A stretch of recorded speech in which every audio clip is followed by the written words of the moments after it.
देवशयनी एकादशी पर सालों बाद बना कौन सा ग्रहों का अद्भुत संयोग?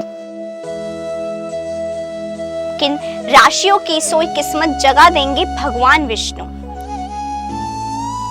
कैसे भगवान विष्णु देंगे सुख समृद्धि का वरदान? देवशयनी अर्थात हरिशयनी एकादशी 6 जुलाई को मनाई जाएगी। हरिशयनी में सभी देव नहीं सो जाते, सिर्फ हरिशयनी यानी भगवान श्री हरि विष्णु 4 महीनों के लिए सो जाते हैं और ऐसे में इस त्रिलोक का संचालन महादेव को दे देते हैं और इस दौरान शुभ और मांगलिक काम जैसे विवाह, गृह प्रवेश, मुंडन संस्कार आदि शुभ और मांगलिक कार्य 4 महीनों के दौरान निषेध हो जाते हैं। धार्मिक मान्यता के अनुसार देवशयनी एकादशी के दिन भगवान विष्णु और मां लक्ष्मी की पूजा और व्रत करने से साधक को सभी दुखों से छुटकारा मिलता है, साथ ही सुख समृद्धि में वृद्धि होती है। हिंदू धर्म में इस 4 माह के समय को चतुर्मास कहते हैं। खास बात यह है कि चतुर्मास में सृष्टि का संचालन काल के महाकाल करते हैं, इसलिए भजन कीर्तन व पूजा पाठ जैसे शुभ कार्य करने पर जीवन में सुख समृद्धि बनी रहती है। वहीं भगवान विष्णु की योग निद्रा से वापस आने पर देवउठनी एकादशी मनाई जाती है। देवशयनी एकादशी पर अब की बार ग्रहों का अद्भुत संयोग बन रहा है। देवशयनी एकादशी पर अब की बार सालों बाद गुरु आदित्य योग का अद्भुत संयोग बन रहा है। मिथुन राशि में गुरु और सूर्य की युति से गुरु आदित्य योग बन रहा है।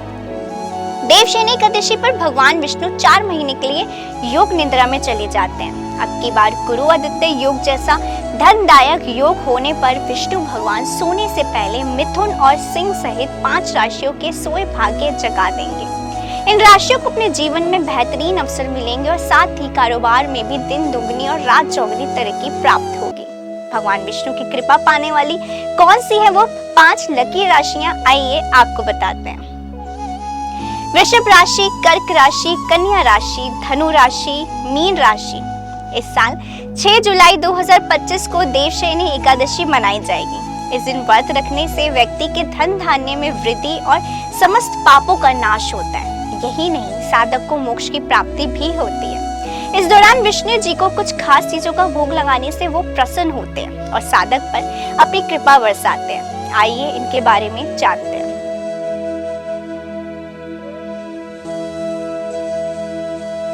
देवशयनी एकादशी की तिथि की शुरुआत 5 जुलाई को शाम 6:58 पर, देवशयनी एकादशी की तिथि का समापन 6 जुलाई को शाम 9:14 पर।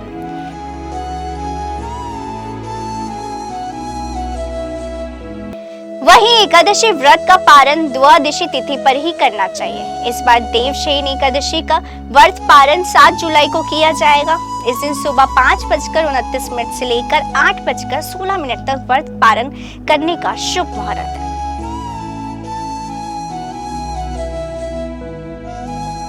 देवशयनी एकादशी पर विष्णु जी की पूजा करें। इसके बाद उन्हें पंचामृत, जिसे दूध, दही, शहद, चीनी और घी के मिश्रण से तैयार किया जाता है, इसका भोग लगाएं। इससे श्री हरि की कृपा प्राप्त होती है। इसके अलावा आर्थिक समृद्धि बनी रहती है। धार्मिक मान्यताओं के अनुसार देवशयनी एकादशी पर भगवान विष्णु को केसर की मिठाइयों का भोग लगाएं। आप केसर की खीर बनाकर भी प्रभु को भोग लगा सकते हैं। इससे जीवन में सुख समृद्धि का वास होता है। एकादशी के दिन भगवान विष्णु को काले तिल के लड्डू का भोग जरूर लगाएं। इससे तनाव, कर्ज, रोग समेत अन्य परेशानियां दूर होंगी। देवशयनी एकादशी के दिन प्रभु को पंजीरी का भोग लगा सकते हैं। इससे धनिया और सूखे मेवों से तैयार किया जाता है, जो सात्विक और स्वादिष्ट दोनों होती है। इससे व्यक्ति सुख सौभाग्य में वृद्धि होती है।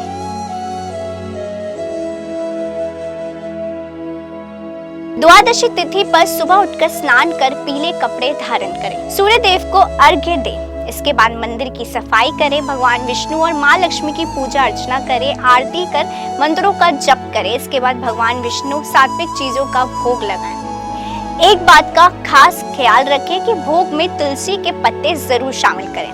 ऐसा माना जाता है कि भोग में तुलसी के पत्ते शामिल न करने से श्री हरि भोग को स्वीकार नहीं करते। आखिरी में लोगों में प्रसाद का वितरण कर स्वयं भी ग्रहण करें। वीडियो अच्छी लगी हो तो कमेंट में हरिओम लिखना ना भूलें। भगवान श्री हरि विष्णु आपकी सारी मनोकामनाएं पूरी करें। नमस्कार।